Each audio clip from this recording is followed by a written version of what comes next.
Le pervers narcissique est-il conscient du mal qu'il fait et qu'il est pervers narcissique? C'est une très grande question qu'on se pose quand on réalise qu'on a été victime d'un pervers narcissique.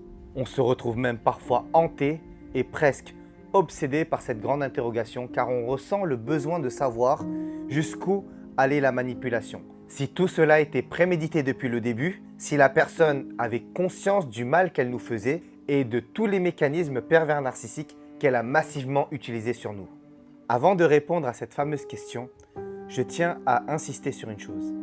Cette vidéo n'a absolument pas le but de justifier, de trouver une excuse ou encore de tolérer les violences et abus psychologiques, émotionnels ou encore physiques. Moi-même l'ayant vécu pendant des années, je n'ai aucune intention d'invalider les souffrances et les émotions de qui que ce soit. Bien au contraire, si j'ai choisi de devenir coach et psychopraticien ou thérapeute et de faire du sujet des troubles de la personnalité narcissique une de mes spécialités aujourd'hui, c'est bien dans le but de comprendre au mieux cette pathologie et d'en amener une compréhension claire et concise au public, aux victimes et à mes clients. Comme je le répète assez souvent, on ne peut véritablement faire le deuil et guérir d'une chose, d'un événement, que si on parvient à savoir ce à quoi on a été exposé. Je vous demande donc de rester concentré pendant quelques minutes car cette vidéo va traiter d'un sujet assez délicat et complexe. Commençons par parler et définir ce mal que le pervers narcissique nous fait. Le pervers narcissique devient une véritable énigme à résoudre quand on croise sa route. Et pour cause, le mal qu'il ou elle fait à répétition à travers les abus émotionnels, psychologiques et parfois même physiques dont on a été témoin et victime sont intenses et uniques.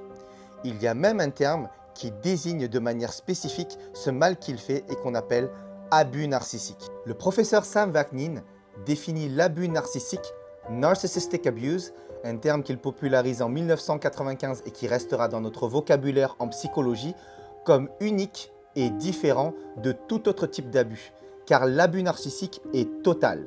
Le pervers narcissique impacte de manière psychologique, émotionnelle, physique, financière, mais surtout, l'abus narcissique est concentré de manière à éliminer en sa victime cette entité indépendante, autonome et pleine d'énergie.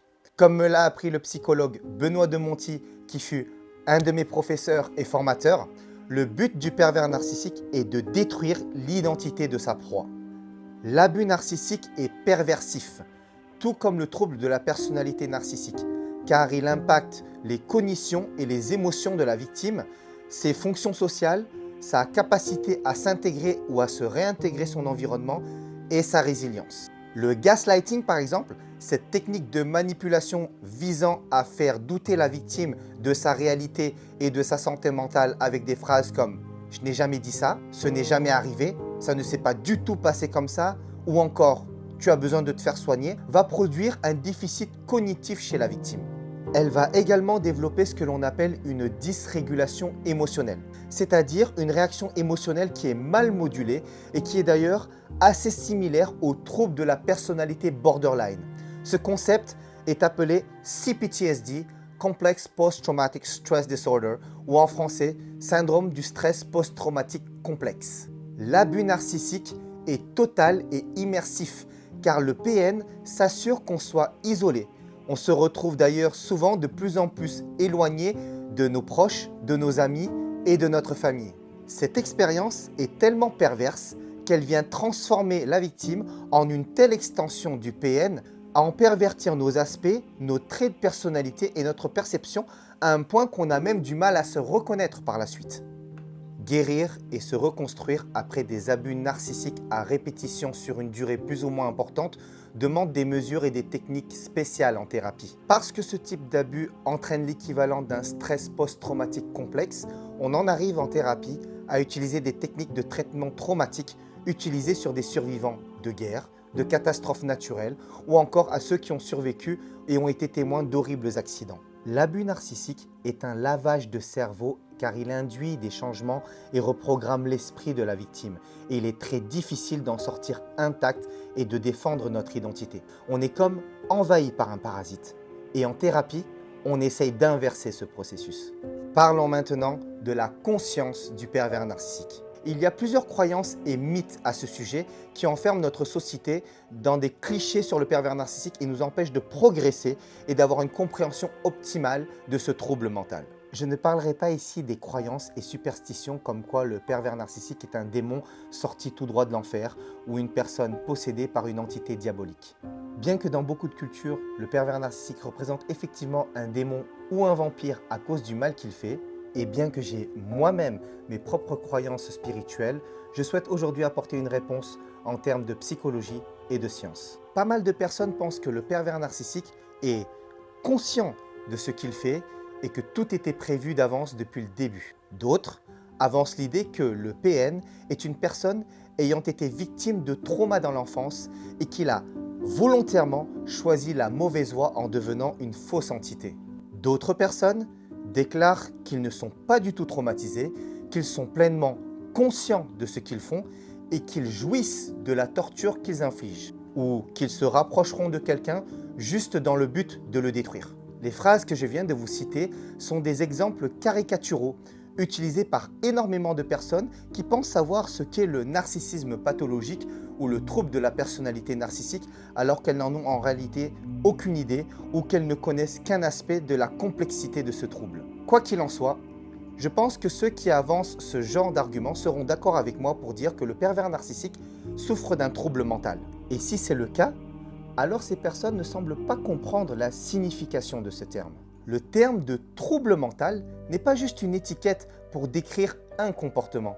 Un trouble mental influence les pensées, les sentiments et les perceptions de la personne en question. Avoir un trouble mental et être pleinement conscient de ce qu'on fait sont deux choses mutuellement incompatibles. Parce qu'un trouble mental vient fausser, distordre sa perception de soi, comment on se voit et comment on voit les autres, cela change ce dont on peut être conscient. Cela amène à se retrouver limité dans ses capacités avec des stratégies psychiques rigides à gérer des situations et il devient difficile avec ce trouble d'apprendre et de s'adapter à de nouvelles informations. C'est pourquoi, dû à leur trouble mental, les pervers narcissiques sont souvent inconscients de ce qu'ils sont et comment les autres les perçoivent. Le PN peut être amené à penser qu'on l'idéalise alors qu'en réalité, on est en désaccord avec lui ou on est agacé. Ou encore, il peut croire qu'on le déteste ou qu'on le méprise alors qu'en fait, on ne le remarque même pas ou que ça nous est égal. Cette distorsion de soi vient fausser la perception des circonstances et des relations du pervers narcissique. Il peut percevoir de la compétition ou une menace là où il n'y en a pas. Ou encore, il peut être pris d'une rage intense en réponse à une légère offense ou à un malentendu. Un mauvais regard ou un ton de voix mal placé peut soudainement représenter une sacrée insulte ou une blessure envers cette personne. Elle peut penser que vous êtes son ennemi après que vous ayez dit quelque chose ou fait une blague qu'elle n'a pas appréciée lors d'une fête dans le passé dont vous ne vous souvenez même plus. Mais cet événement a malheureusement fait que ce que vous avez dit ou fait ait croisé la route de cet individu avec un fragile estime de soi. Le trouble mental rend également cette personne plus impulsive et réactive alors qu'une personne sans trouble mental aura plus d'espace interne afin de prendre du recul et de considérer plusieurs interprétations d'une situation ou d'un événement avant de décider d'adopter une réponse. En ce qui concerne le pervers narcissique ou cette personne atteinte pathologiquement de troubles de la personnalité narcissique, il y a peu de chances qu'il ou elle soit capable de penser à des réponses alternatives. Il ou elle se mettra tout simplement à agir. Ce manque d'espace interne l'amène à voir les choses d'une manière noire ou blanche. Par exemple, un ami devient subitement un ennemi.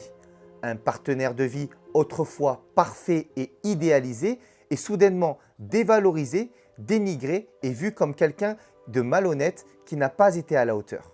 Ce mécanisme s'intitule en psychologie « splitting », qui se définit par l'échec dans la pensée d'une personne à rassembler la dichotomie des qualités positives et négatives perçues de quelque chose en un tout cohérent et réaliste. Et ce qui est important de retenir, c'est que le mécanisme du splitting réécrit l'histoire, que ce soit le présent ou le passé. Et le pervers narcissique est convaincu de cette perception qui est sa réalité. Les personnes dans l'entourage du pervers narcissique peuvent ressentir qu'ils sont traités comme des dépotoirs humains ou des poubelles émotionnelles, car d'une certaine mesure, c'est ce qu'ils sont pour lui. Souvent, dans les troubles de la personnalité Cluster B, une des principales fonctions des comportements se résume à expulser des pensées et sentiments indésirables que la fragile structure d'estime de soi ne peut contenir. Ce qu'on appelle le self ou le soi, qui est fragile pour une personne atteinte de troubles de la personnalité narcissique, ne peut typiquement pas tolérer des pensées et sentiments négatifs et il doit les évacuer. Et cette évacuation prend souvent la forme de projection narcissique ou d'identification projective, acting out et comportements impulsifs destructeurs ou autodestructeurs. Parfois, ces derniers sont des décisions préméditées, mais souvent, ils ne le sont pas. Souvent, ils sont plus comme des réflexes. Une des approches et méthodes utilisées en thérapie dans le traitement de la personnalité narcissique est appelée Mentalization Based Treatment, MBT, ou en français, thérapie basée sur la mentalisation. Cette approche consiste à aider l'individu à développer des modèles plus sophistiqués de leur esprit et de leur perception d'autrui. Cela les aide à créer plus d'espace interne pour comprendre pourquoi ils pensent et ressentent d'une certaine manière, car il y a un déficit naturel dans leur capacité à analyser leurs pensées et dans leur aptitude à modéliser leur self et les autres personnes. Un autre traitement populaire s'appelle Transference Focused Psychotherapy, TFP, ou psychothérapie focalisée sur le transfert. Cela permet d'aider l'individu atteint de troubles de la personnalité narcissique à être plus conscient de la manière dont il perçoit incorrectement les situations interpersonnelles. Chaque individu dans ce monde agit en fonction de sa perception et cette règle inclut la personne atteinte de troubles de la personnalité narcissique. Peut-on réellement dire qu'un individu sait et qu'il est conscient de ce qu'il fait et de ce qu'il est quand il y a une véritable distorsion dans la perception de soi, des autres et de la réalité?